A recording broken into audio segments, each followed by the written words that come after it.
Hello everybody, and welcome back to another Starbase, or not really Starbase, Spaceflight update or summary. So right here we have Booster 14 being lifted off of the OLM after its static fire.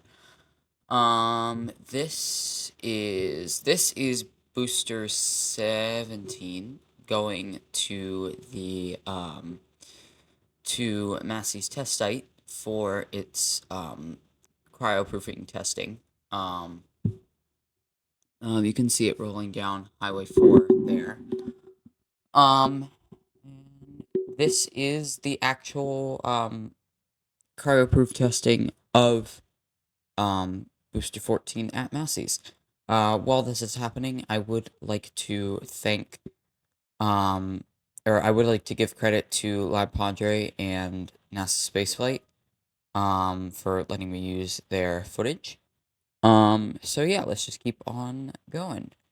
So here we have the cryo-proof testing of the liquid oxygen and liquid methane tanks. This is about 1,000 times real speed.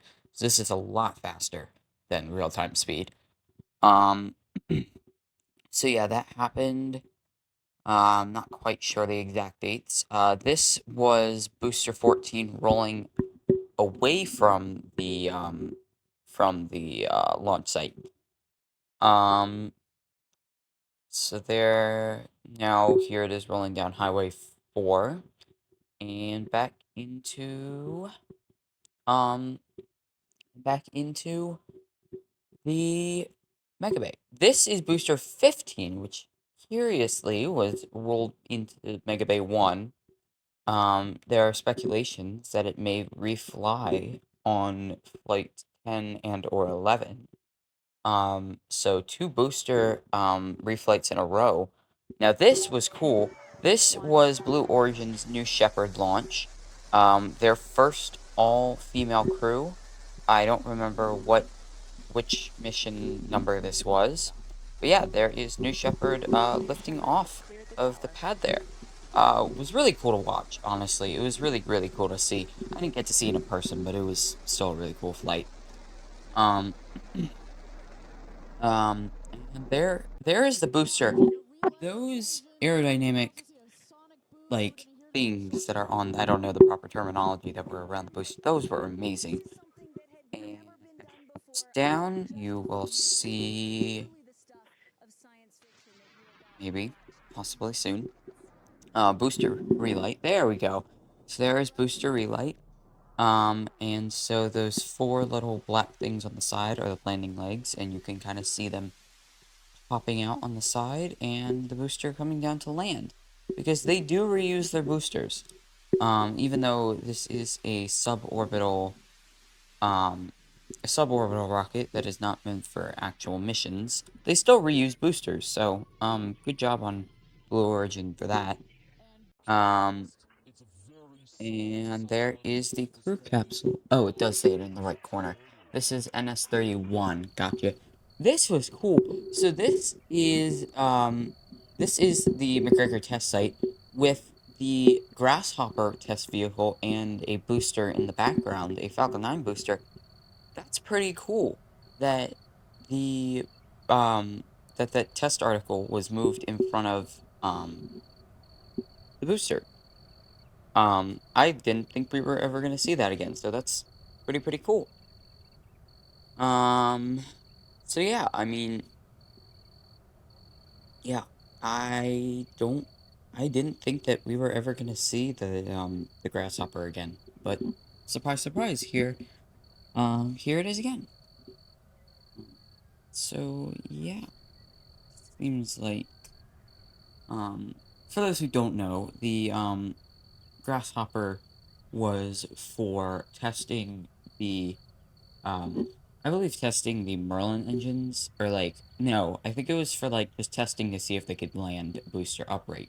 Because before that, they had never landed a booster upright. The only rocket they had launched at the time was Falcon 1, which everybody knows, every single one of those flights except for flight 4 and 5, all just kaboomed.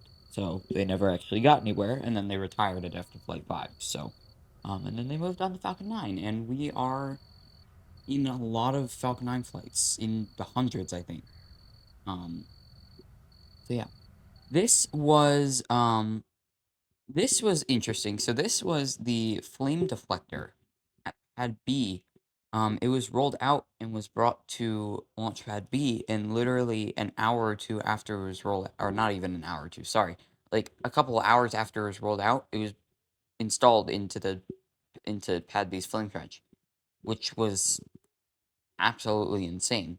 Like, we didn't think we were gonna see it get installed for a while. This was cool. So this was happening simultaneously. So the uh, booster 1067, I think. Correct me in the comments if I'm wrong. And then another booster at McGregor doing a static fire test. So yeah, pretty cool to see two Falcon 9 boosters back to back during each of their respective missions and stuff. Whereas one was on the drone ship and the other one was at McGregor doing a static fire test. So pretty cool. So yeah. As I was saying earlier, we are, I believe, in the hundreds when it comes to Falcon 9 launches. So Falcon 9 has come really far. From the first design and then the full thrust. I probably skipped one. Comment down below what it is that I skipped. And then Block 5. So yeah, just Falcon 9 has been through so much over the past couple of years. So, and more to come. Hopefully being able to see that soon.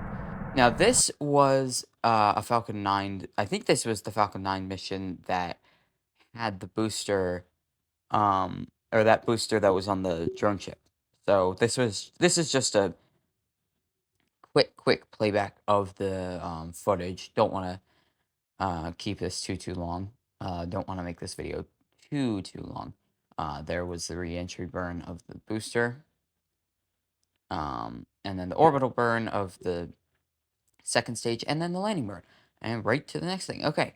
This was also interesting. We had Pad A in the background over there. Pad A chopstick testing, which we believe were catch testing just to make sure that the um that the what are the words, that the chopsticks were working okay, and were responding to the commands. So you could see at the very beginning of that, you guys have the ability to scroll back. I don't.